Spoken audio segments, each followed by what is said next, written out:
So obviously the Brooklyn Nets brought in Steve Nash to be their next head coach. A lot of people kind of have mixed emotions about Steve Nash coming in. Some people think that he could potentially be a flop as a head coach. Some people really like the hire. Personally, I do like the hire, but I want to get your thoughts on the hiring of Steve Nash. Alonzo, what are your thoughts and expectations for Steve Kerr? Were you surprised by the move? What are some of your initial thoughts? I was very surprised, especially to hire him as a head coach. But after I thought about it and I sat down for maybe like a day or two, I was like, this is a really good move. And then I started to see the coaches that they put around them and put in Mike D'Antoni, put in all of these coaches around him. Jack Vaughn, who coached the Nets right before the bubble and throughout the bubble, making him the highest paid assistant coach in the league was huge. And building that coaching staff around him that he has people to rely on if he has questions or anything like that. Was just a smart move by the Nets and very surprising. Not surprised by Sean Marks, since that he loves to keep things under wraps and keep things on the low. So for him to make this splash move, I trust everything that Sean Marks and the rest of that organization does to this point. Yeah. And really, I do like the hire. I really do actually like the hire. My biggest concern, however, is that he's really got no head coaching experience. And, I wonder if he can be the guy to hold the players accountable, because you saw Doc Rivers, a very experienced head coach last year on the Los Angeles Clippers. It was Kawhi Leonard's team 1 minute, Paul George doing his own thing, a lot of chaos. But I think that Steve Nash is the guy that will earn the respect of Kevin Durant and Kyrie Irving in the locker room very quickly.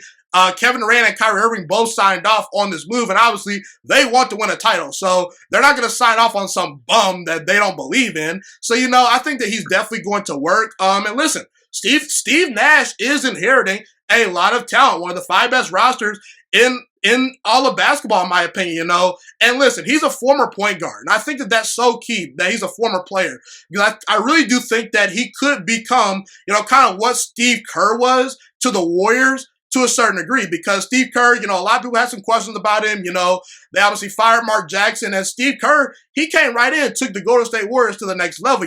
He's a former player. He's a former point guard. He sees the game very well, because he was that quarterback on the basketball court. The point guard is the quarterback. He's the distributor. He's the leader and all that stuff. So I think that he's really going to help out Kyrie Irving. I do think that he'll be able to get the most out of a guy like Kyrie Irving. Not saying Kyrie Irving needs a whole lot of coaching, but I just think that those little conversations he'll have with Kyrie, just, those little bitty things that he'll talk to Kyrie about personally that probably a lot of people don't understand because they haven't played the game, he's someone that Kyrie can relate to. And I think that Kyrie really needs that because, you had LeBron James in Cleveland, you had David Blount and Tyronn Lue at times in Cleveland, and they were okay coaches, and LeBron's a great player, one of the greatest players of all time, but I never felt that they really truly related to Kyrie. I don't really worry about Kevin Durant. He's going to do his own thing. He's a top 3 player in basketball. But I think that Kyrie Irving is really going to benefit from Steve Kerr, okay? Steve Nash, okay? Do you kind of agree?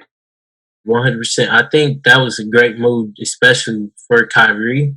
I think Kyrie will honestly have one of his best years when it comes to passing the ball. A lot of people like to get on him for not passing the ball and doing things like that. And I think that pick and roll with him and KD or him and Jared Allen, him and DeAndre Jordan, that's going to be nearly unstoppable because you're going to have to choose who you want to stop. And if you try to stop Kyrie, he's a good enough passer that he's going to be able to find the roller or popper or in any situation, and he's going to be able to find an open guy. And I think that's something that Kyrie's going to need to do, which is find open guys and get them open shots because everybody's going to be focused on him and KD. And so him having a great basketball mind like Steve Nash and being able to learn from him and understand different aspects of the game. And like you said, those small conversations that may not seem like much, those are going to help Kyrie become an even better player than he already is. Really quickly, I wanted to get to some other additions to the coaching staff. Steve Nash obviously brought in Amari Stoudemire and also Mike D'Antoni from Houston, the former Houston Rockets head coach. Personally, I do like the moves. I think that now that Steve Nash has a former head coach on his roster, that can really help him, kind of learn from his mistakes, help him along the way. D'Antoni's not a bad coach, but I do think that he struggled to get the Houston Rockets over the hump. But hey, man, as long as he can help out Steve Nash become what we think he can become, that's totally fine. I think that he's willing to take a back seat to really help out Steve Nash and whatnot. And I think this offense is really going to flow with Mike D'Antoni being on the roster.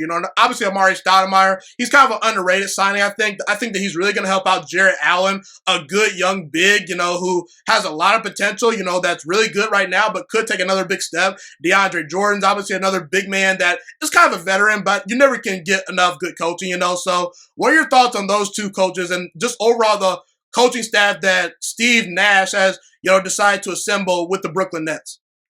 I love that Amari Stoudemire hire. I think that was probably one of the most underrated hires, probably all season. Honestly, I think, like you said, him, Jared Allen, and DJ, they're gonna be able to get a lot of time together. I'm very interested to see what he does with Jared Allen and Nicholas Claxton, who I think Claxton can honestly be, if he stays healthy, he can be one of the guys that come in and surprise a lot of people this year that may not watch a lot of Nets basketball, may not be involved in basketball or know a lot about it. I think that Amari Stoudemire will help them a lot, and I think that D'Antoni hire, I think that was huge. I think it was huge, definitely for this offense. I know a lot of players, they talk about how they want to go fast and how they want to implement that 7 seconds to the last offense, and nobody's going to be able to stop that offense with Kyrie, KD, Karis LeVert, Spencer Dinwiddie, and all of these guys.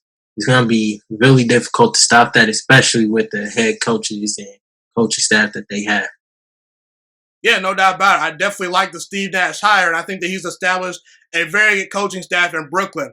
Thank you so much for watching this video today. Please also note that the Juice Alert Sports Podcast is not just a YouTube channel. It is available on all podcasting platforms, including Spotify, Google Podcasts, iTunes, and Apple Podcasts. Also, if you enjoyed this video, be sure to like, comment, subscribe, and share this content with all your friends.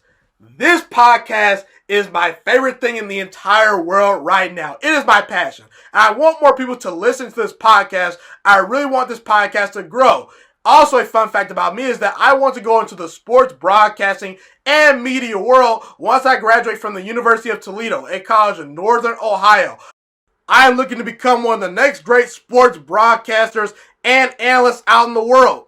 And I potentially would like to start my own network if this podcast really truly grows. Or if I fall short of that goal, I would love to work for a big-time network like ESPN or Fox Sports 1. I am open to all networks. So if you believe in my dreams and you see or hear my passion through the screen, be sure to tell all your friends about the Juice Alert Sports Podcast. Stay motivated, you guys. Have a God bless day, and I'm out.